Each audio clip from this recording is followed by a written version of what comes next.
To learn more about inner child and how to deal with it, let's have a discussion with clinical psychologist from Personal Growth, Rachel Poniman. Good afternoon, Rachel. How are you? Hi, good afternoon, everyone. How are you? Hi. Oh, Rachel, look Hi, at Rachel.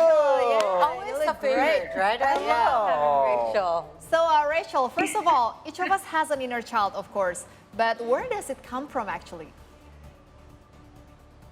Okay, so the reason why people have an inner child is that are simply human. We've all been waiting and we're children before. So the child is that is free, spontaneous, creative, also sometimes completely impulsive in getting met. The inner child is in us, and it's typically in our understanding who you are in your situation, and be either calm, content for most part, or it can act out make things a bit rumbly inside.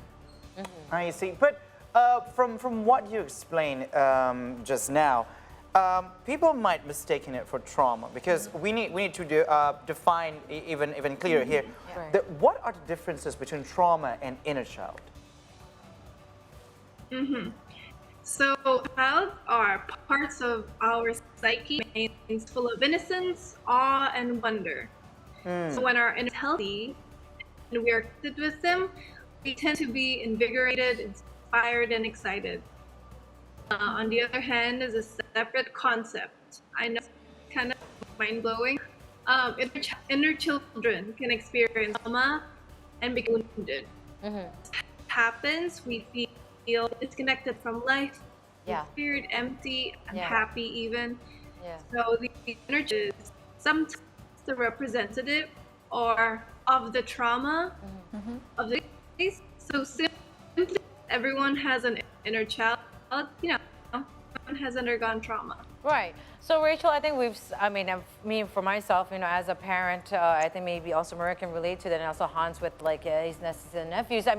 As a family, as an adult, I think we've seen a lot of, coverage, or we see a lot of readings, especially in parenthood, that as for a husband and wife, you cannot have a problem in front of your children, yet alone to shout at each other in front of them, right? That's true. Because it's going to be traumatic for them.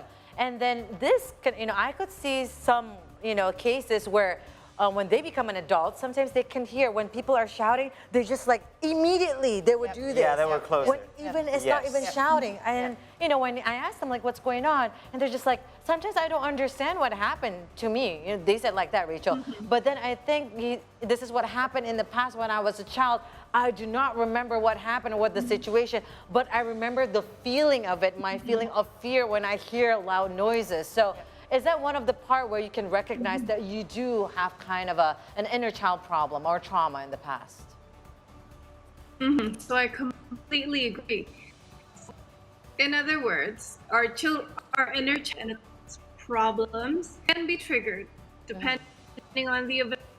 For example, afraid for flying for a kid, and that can be triggered by, for example, going to an airplane, right? Yes. So in this case, inner child may take over, producing behaviors, crying, anger, any other that result from emotions and negativity. It becomes a problem when you have trouble controlling your impulsive thoughts and fears, and we realize it by starting monitor thoughts, emotions, behavior, and start what happened to me and what led me to this situation, to this behavior. I see, Rachel. And some of us has inner child that has rooted in us so deeply, and sometimes it can sadden us, right? And so how do we know if our inner child has started to control our lives?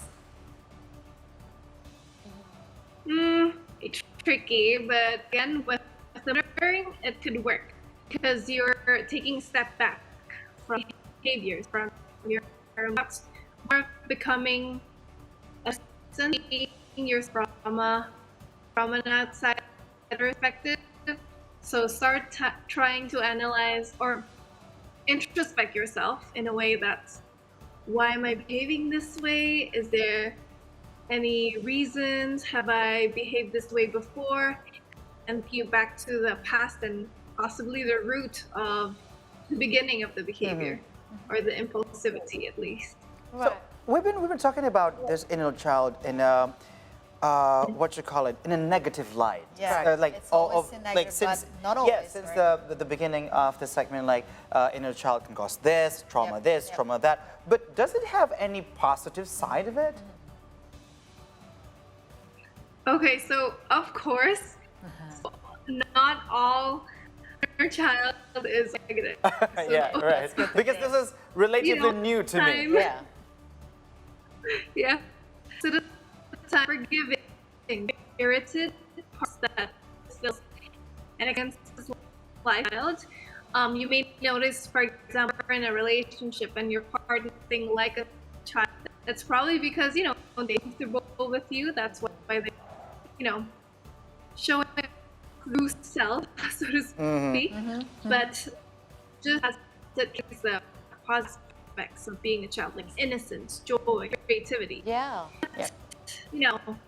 It can also carry our past. Right. Ah. Well, that was a good question, by the way, because we always think when we're talking about inner child, it seems it's a negative connotation. Yeah, people also say like fix your inner child and Yes, stuff It's very like that. related Whatnot. to negative Yeah. effects, Exactly. but not always. just Exactly. just- And I think I've known about, the matters and whatnot when I go to an expert just like you, because sometimes it seems people are not aware, especially like friends or families, they don't understand what is happening with your behavior and whatnot. But when you would go to an expert, they can kind of like peel every layer and they would understand, oh, you do have an inner child trauma and whatnot. And then, I've also, kind of hear and heard and also read that meditation can also be one of the path where you can, healed your inner child trauma itself by you giving a hug to yourself when you were a child, if you remember at which point you had that trauma and whatnot. But no, truly, from your expertise, Rachel, can inner child traumas be healed? So it's every but can. Okay. Not thankful. perfect, but yes, can be built. Ways you can do is, for example, by cutting, commuting, and bring yourself. So by ignoring that within you exists. And gathering is about who you were, information maybe from your parents, even, or your cousins probably know you than you're right. Yeah. And we have to start thinking with ours in the past, and it is a great goal. I also really making art, so just draw, write any design, or even So you can, for yeah. your child, like a letter for yourself. Okay. So maybe with some self. So take your time and try to forgive ourselves. All Saying, right. I'm sorry, please me, I love you, things like that. Oh, right. that's a nice. That would be a nice thing to do. Yes. So, Rachel, as much as we want, or we love to talk more about this, we have very limited time. But we need to say thank you so much for the sharing today, and also we really hope that we could actually see you in the studio. So please do take care, and we'll see you shortly. Thank you, Rachel. Bye, Thank you, Rachel. Bye-bye. Thank you for elaborating it for us.